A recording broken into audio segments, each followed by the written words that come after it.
நீலாம்பரியா மாறும் த்ரிஷா. தனுஷோட பெயரிடப்படாத படத்துல நாயகி நடிக்கும் த்ரிஷாவுக்கு இந்த படத்துல படையப்பா நீலாம்பரி மாதிரி ஒரு அழுத்தமான கதாபாத்திரம்னு செய்திகள் வெளியாகி இருக்கு.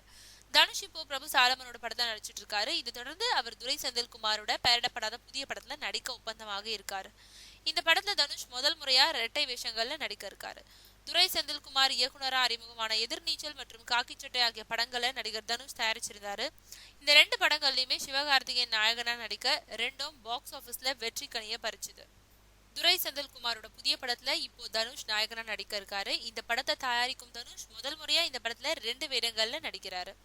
இதுல ஒரு தனுஷுக்கு ஜோடியா ஷாம்லியும் மற்றொரு தனுஷுக்கு ஜோடியா த்ரிஷாவும் நடிக்கிறாங்க. முன்னதா தனுஷோட ஆடுகளும் மற்றும் தங்கமகன் போன்ற படங்கள்ல த்ரிஷாவை நடிக்க வைக்க முயற்சிகள் மேற்கொண்டும் அது சூழ்நிலை காரணமா கை கூடாம போயிடுச்சு.